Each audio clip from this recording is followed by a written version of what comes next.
Es buen momento para que nosotros invitemos a la cobertura a Homero Figueroa, representante del gobierno, portavoz del gobierno, quien ha tenido la gentileza de conversar con nosotros. Él está todavía en el Congreso Nacional, lo tenemos en vivo. Homero, buenas tardes, ¿cómo estás? Buenas tardes, Catherine. Pude escuchar la respuesta del Partido de la Liberación Dominicana y tengo que iniciar esta intervención mía diciendo que parece que esa respuesta fue elaborada antes de escuchar el discurso del presidente Luis Abinader, porque todas esas preguntas que contiene la respuesta oficial del Partido de la Liberación Dominicana fueron contestadas puntualmente y en detalle en el discurso del presidente Luis Abinader. Por ejemplo, decir que no se preocupó, que no se planteó en el discurso una respuesta a la inflación, tiene que ser alguien sordo para decir eso, para afirmar eso, porque el centro del discurso del presidente Luis Abinader fue plantear un programa especial para robustecer los programas sociales que van en ayuda al presupuesto familiar como una respuesta del impacto internacional de las alzas de precios. No es responder esa pregunta, aumentar en 300.000 tarjetas mensuales, la del programa Supérate, pasando de 1.350.000 familias a 1.650.000. En solo un año y medio, en 18 meses, hemos entregado, incluido en estos programas sociales, 800.000 nuevas familias. Recuerden ustedes, al 2020, cuando llegamos al poder, solo había 850.000 familias en ese programa. O sea que en año y medio hemos integrado lo que el Partido de la Liberación integró en 16 años. A nosotros solamente nos ha tomado un año y medio. El presidente de la República en su discurso le habló a todo el pueblo dominicano, le habló a todas las clases sociales, le habló a las mujeres, a los niños, a los envejecientes. No por no mencionar una palabra significa que no esté contenida en los programas y en los hechos y obras de esta gestión. Podría decirte que todo el discurso trata de los envejecientes, de los niños y las mujeres. Porque yo pregunto, mejorar la salud no es trabajar por una mejor calidad de vida para los envejecientes, para nuestras mujeres o para nuestros niños. Mejorar la educación, que tuvimos una intervención por primera vez en la historia que impactó los 5.200 planteles escolares de educación, que muchos se encontraban en la ruina y que este gobierno en año y medio pudo recuperar. Homero, no se puede hablar sí. Perdón que te interrumpa, estamos tratando de tener la mayor cantidad de información y de hacer las preguntas en el menor tiempo posible. Recojo algunos de los comentarios de nuestro distinguido panel. Algunos han dicho que se ha tratado de un discurso totalmente reeleccionista, que no ha tomado en cuenta los problemas de la clase media del país, que no está diciendo necesariamente la verdad cuando se habla de obras, sobre todo cuando se habla, por ejemplo, del Hospital San Vicente de Paúl, del Hospital Antonio Musa, que no creen posible se pueda llevar a cabo en un tiempo de aquí al 2023, que no es cierto que la República Dominicana haya crecido en 12% tal y como ha argumentado hoy el presidente de la República, que no es cierto que la presa de Montegrande se va a construir en este año, que la ley de extinción de dominio no necesariamente va a resolver los problemas más importantes del país. ¿Cuál es la posición que tiene Homero Figueroa y el gobierno en sí mismo sobre estos particulares? Catherine, el deseo y la aspiración de la oposición es que nada de esto se lleve a cabo, se ejecute. Es increíble que se afirme sobre el futuro lo que el presidente Abinader ha garantizado que va a ser así, porque esas obras están en proceso. Entonces yo no me quiero referir a esos deseos del Partido de la Liberación Dominicana, sino afianzar las cifras y datos, los hechos fehacientes aportados por el presidente Abinader. Decir que en el discurso no se cuidó a la clase media, y garantizar un subsidio de 400 a 600 millones semanales para absorber el 85% de los aumentos de los combustibles, no es pensar en el presupuesto de la clase media. Homero, no es pensar... Sí. ¿Te parece si le permito a alguno de los panelistas también que intervengan en esta conversación? Perfecto. Sí, no tengo José Dantes, del Partido de la Liberación Dominicana, me ha pedido la palabra, me ha hecho así rápidamente. Subió la mano. Adelante, José. Hola, ¿qué tal? ¿Cómo andas, Homero? Buenas tardes. Saludos, José. Gracias. Mira, yo realmente no oí ningún plan en concreto para hacer freno al alza de la carestía de los precios y los combustibles. O sea, el hecho de que se hayan, en este caso, agregado cientos de familias, los subsidios es la única manera de hacerle frente al alza del barril de pero petróleo. ¿cuáles subsidios han sido esos? ¿Cuáles subsidios si ustedes lo que han hecho es desmontar los programas sociales, fase 1, fase 2, quédate en casa y para 13.000, pero tú sabes que esos programas eran coyunturales por la pandemia. Hemos gastado ¿Y hasta cuándo fue la pandemia? En el año 2021 en subsidio a los combustibles. Y llevamos gastado 2.600 millones de pesos en lo que va de año. Eso es a la clase media. Pero ese petróleo que ustedes hoy están diciendo que lo compraron a 92, en el 2013 se compró a 98.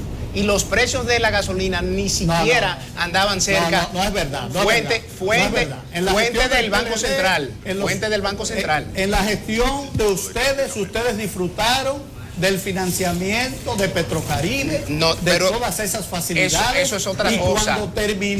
Cuando terminó el programa de Petrocaribe, el petróleo se desplomó en el mercado mundial y ustedes navegaron con un entorno internacional favorable. La diferencia de la gestión de ustedes y la nuestra es que ustedes en vacas gordas se comieron la vaca y nosotros en vacas flacas estamos tomando decisiones para engordar la vaca. Es para nada, todo lo contrario. Nosotros estamos manejando un país en una crisis fuerte de salud que acabamos de pasar. Para una élite. Ustedes están gobernando para una participación a todo el panel. Perdóname, Homero, voy a tratar de moderar esta parte y que todos puedan participar en aras del equilibrio y de que podamos tener una versión acabada y que la gente pueda armarse su propia conclusión, que es el objetivo principal. Aquí está con nosotros Jaime Aristia Escudera. Adelante, Jaime, ¿cuáles son tus preguntas? Si tienes preguntas para Homero, inquietudes después de tu presentación inicial.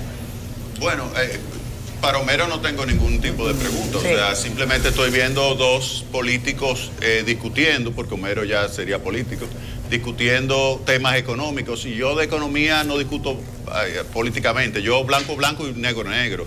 Por ejemplo, aquí se dijo que no crecimos en 12.3, eso no es correcto, crecimos con relación al año anterior en 12.3, con el año 2019 crecimos 4.7, es decir, que en promedio en estos 2 años, uno de pandemia y uno de recuperación, se creció en promedio 2.3%, que está todavía por debajo del 5.5, que es el tendencial, que es el que va desde 1992 al año 2019. Todavía falta mucho por hacer y se explica el crecimiento, esa recuperación, se explica por el sector privado. Por eso hay que crearle las condiciones al sector privado y mantenérselas para que pueda seguir expandiendo su inversión y su consumo y así crear empleo. Eso es lo más importante. Con relación a la inflación, se dijo...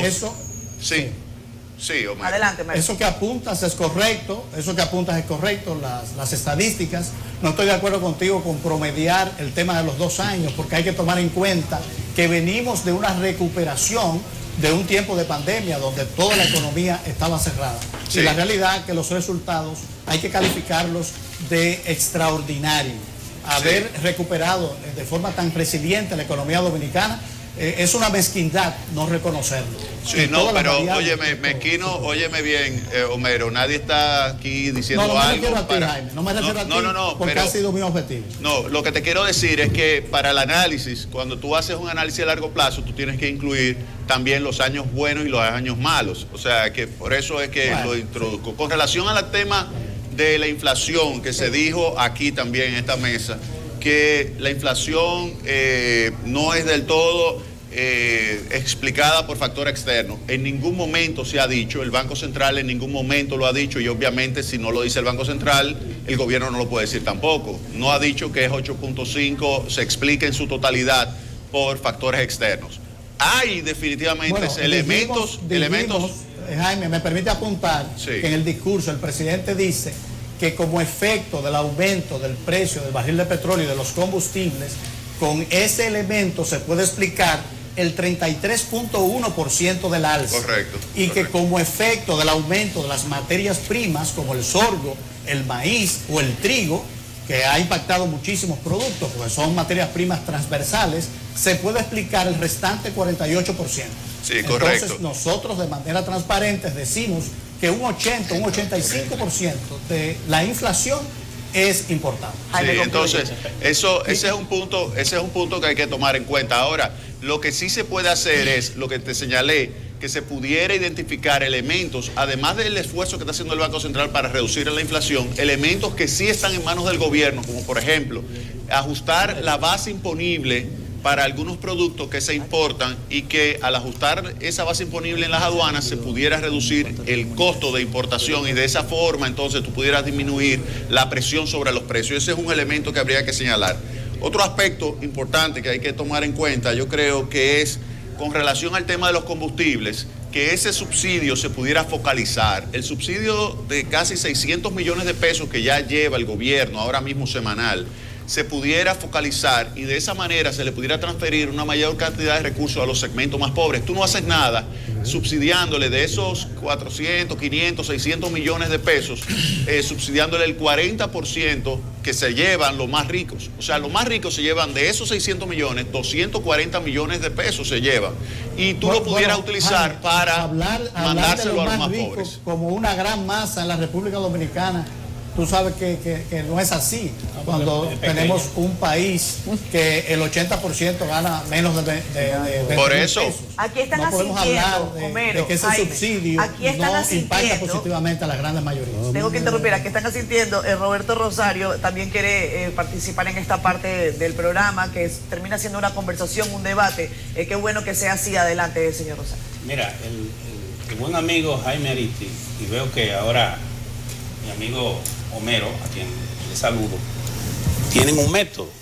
Saludos, Roberto. Sí, tienen un método. Jaime entiende que lo que hay es que promediar. Y sobre esa base plantea que si se hace un promedio, estamos en 2.3, creo que es que habla.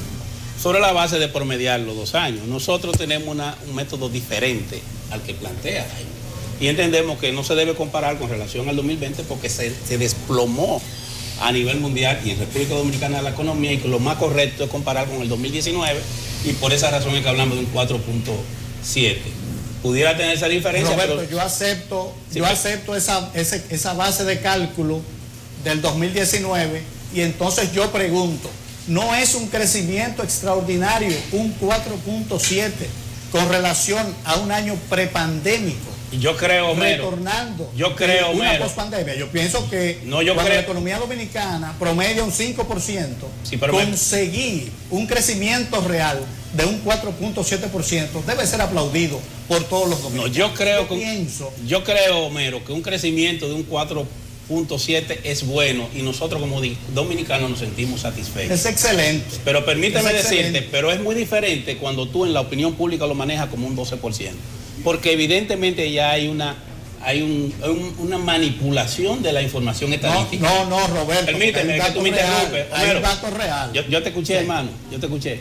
Entonces, ¿qué pasa? Sí, desde el punto de vista nuestro, la información como ha sido manejada obedece a lo que nosotros interpretamos, que es una visión política reeleccionista del equipo de gobierno.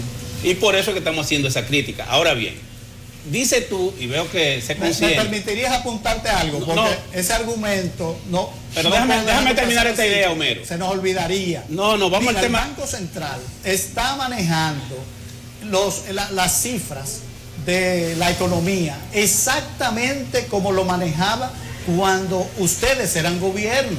Entonces yo no recuerdo que en esa época ustedes dijeran que era un manejo político. El Banco Central tiene su filosofía de comunicar Homero, los resultados de la economía. No yo recuerdo, pienso que es injusto. No. Don Héctor Valdés Albizu, que ha hecho un trabajo extraordinario. Homero, no creo que hubiera un rebote estadístico en ese periodo. Pero vamos a este tema. Mira cuál es el tema que yo digo. Vamos al tema de la inflación. Se plantea que la inflación que tenemos es una inflación interanual, estamos hablando de 8.73, ¿verdad? O 70. A enero. A enero de este año. Y en lo que empezó este año, empezó a aumentar también ya en lo que pasó enero de este año ya no. Sí, terminó diciembre fue 8.5 y ahora está en 8.7. Entonces, ¿qué te quiero decir? Cuando hablamos de que obedece a sectores externos y lo vinculamos, por ejemplo, al tema básico, que creo que a eso te refieres, de los commodities, sobre todo al tema de los combustibles, Claro. no estamos siendo del todo sinceros. ¿Cuál es el componente o la estructura de costo para que le llegue al ciudadano el precio de los combustibles? ¿Es solamente el precio del barril? Tú sabes que no. Ahí hay una comisión para el transportista marítimo que trae el combustible. Ahí hay un pago de comisión para los distribuidores y detallistas de combustible.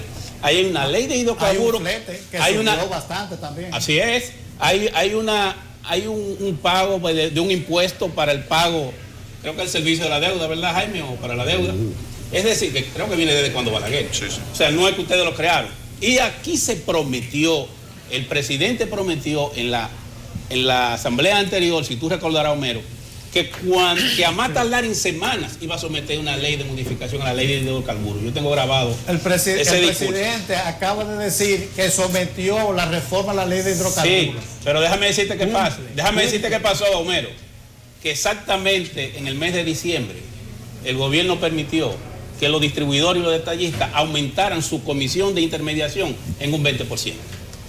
Y eso no tiene Esa respuesta y vamos con eso no Carlos tiene absolutamente nada que ver con factores externos. Por ejemplo, esa respuesta, Homero, por favor, a Roberto, y pasamos con Servitulio Castaño.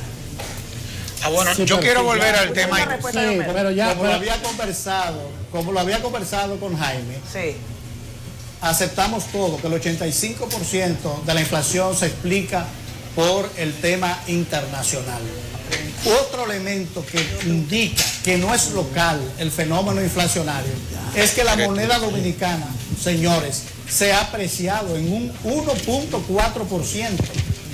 Una de las pocas monedas en el continente que se ha comportado de esa manera. Yo pienso que no evaluar de una manera justa la gestión de la economía que ha hecho este gobierno es una mezquindad política. bueno, Considéralo como Servitulio, entiendes. tu perspectiva para Homero, si tienes alguna pregunta, alguna crítica de la que creas. No, que yo me voy a circunscribir a aspectos institucionales. Sí. Por ejemplo, el presidente anunció que va a someter una ley de fideicomiso público. Que lo comentabas. Que Sí, puede lo traer comentaba, mucho pero problema. quisiera ir más allá, un tanto como para que Homero, que está desde el Palacio y seguro está trabajando en todo lo que será el proceso de remisión. Sí. Yo veo esto, Homero, como una hipótesis de trabajo y te voy a decir por qué. Porque creo que quizás los debates que se pudieron haber dado con los técnicos en el Palacio se van a tener que trasladarse al Congreso Nacional. Por ejemplo, cuando tú lees el alcance del proyecto que estará sometiendo el presidente de la República, se excluye a las entidades públicas no sujetas presupuestariamente al Poder Ejecutivo. Eso va a crear un problema. La propia definición del fideicomiso público no distingue cuáles entidades de derecho público pueden constituirse en este tipo de fideicomiso. Ese es otro problema. Otro problema que tiene es que hay que ampliar el alcance del proyecto para incorporar disposiciones supletorias para los fideicomisos de alianza pública y privada, que lo decía en el segmento anterior. Y hay algo que es importante. Y es lo que tiene que ver con, por ejemplo, la definición de fiduciario viola el principio de igualdad del artículo 221 de la Constitución, si tú lo lees de manera inextensa. Y todo lo que tiene que ver con el director ejecutivo y el gestor fiduciario se confunden en la definición. ¿Qué es lo que quiero decir? Que saludamos que el presidente remita esta propuesta, pero veámosla como una hipótesis de trabajo que deberá de ser debatida con mayores niveles de profundidad en el Congreso Nacional, en honor a la verdad, si queremos real y efectivamente blindar a los fideicomisos públicos. Servitulio, coincido totalmente contigo, solamente te apunto una diferencia. Donde tú dices problema, yo veo oportunidad. En este gobierno nos hemos empeñado en hacer realidad la separación de poderes y respetar los ámbitos de los 3 poderes que conforman el Estado. Es una novedad en República Dominicana porque la tendencia era que el Ejecutivo arropaba a los demás poderes con su fuerza y control. Entonces es una oportunidad porque este proyecto va a entrar al Congreso y el Congreso va a ejercer su facultad libérrima de debatir, mejorar, ajustar este proyecto de acuerdo a la opinión de la mayoría de los ciudadanos. Esa es la democracia. Homero, lo que gracias. salga del Congreso fortalecido por el debate será bienvenido por el gobierno. Muy bien, Homero, gracias. Esa es la verdadera democracia. O sea, nosotros escuchamos al presidente y todavía nos damos el chance de precisar con el gobierno algunas cosas. Claro, pero vamos a seguir con los panelistas. Gracias, Homero. Me El toca. que no sea Homero, Homero, gracias. muchas gracias, un placer. Digamos que ya el Gracias gobierno a ustedes. habló. El gobierno habló Insuficiente. insuficiente. Y le toca a Carmen. Vamos a escuchar a nuestro Se ha panelista. convertido en un Adelante, defensor Carmen, servioso. adelante. Mire, yo no sé, y quisiera tener el privilegio de la primicia comunicacional en este aspecto. Yo no sé si ustedes han percibido que desde hace 2 semanas Homero está hablando como siempre hemos dicho que debía serlo un portavoz gubernamental. Eso significa que hay que preservar la figura del presidente que ha estado desde el 2020 expuesta mañana, tarde y noche. Al parecer ya previo a una crisis que omitió el presidente, parece que Homero, como vocero de Palacio y conforme a unos arreglos que se han hecho, va a dar el frente, va a ser más contestatario, porque evidentemente al presidente le puede restar mucho esa exposición continua, que dicho sea de paso, y lo he conversado aquí por las noches, en los 55 minutos con Yulisa Céspedes, yo siento que es una ficción lo de cercanía. El presidente tiene un discurso de cercanía, pero cada vez yo lo noto más en su papel del uno entre los iguales. Y él trata de que eso sea así. Hay toda una parafernalia narrativa extraordinaria de quienes le hacen la estrategia al presidente y tiene que ver hasta con la emoción. Fíjense los enfoques a la primera dama, que es un soporte emocional importante. Porque yo digo que el presidente tiene un populismo muy sutil, muy bien dirigido. Fíjense todos los subsidios que él anunció. Él lo anuncia como parte de la magnanimidad gubernamental, pero eso es un populismo y eso va, como decía al principio, a corresponder a las demandas del PRM, el PRM de base, que ha estado ausente de la administración. Ha estado ausente. A veces dicen, es que el PRD está en el poder. No. Yo siento que el PRM es el partido de Luis Abinader y esa es la característica que tiene. Ahora, repito, comedores económicos, bonos, gases, luz, todo eso es sutil populismo. Hay otro aspecto que quiero apuntar porque me llama la atención lo institucional que luce tanto Servio Tulio, como debe ser desde Finjus, y como el viejo y querido amigo Roberto Rosario Márquez, cuando dicen que el proyecto de reforma constitucional podría no pasar porque el presidente no tiene a todos los partidos consigo.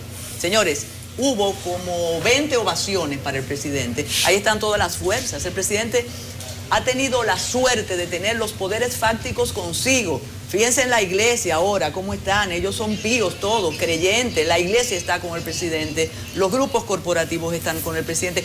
Todos los partidos, recién ahora, después de los embates del Ministerio Público Independiente, es que el PLD sale un poco al ruedo con un discurso oposicionista. La Fuerza del Pueblo estuvo un tanto tímida al principio, señores, porque aquí se hicieron unas alianzas impensables, tanto para las elecciones municipales como para los congresuales. Aquí se unían en un municipio 10 con 20 y en otro, que por eso hablo de eso. Eso fue algo para calcularlo, y Roberto sabe de eso más que nadie, era muy difícil. De modo que el presidente siempre ha ido encima de la alfombra roja. A partir de ahora, la situación va a ser un poquito más difícil, pero volviendo a la reforma, yo creo que él ha sabido unir a todas las fuerzas opositoras y esa reforma, si él quiere que vaya, va.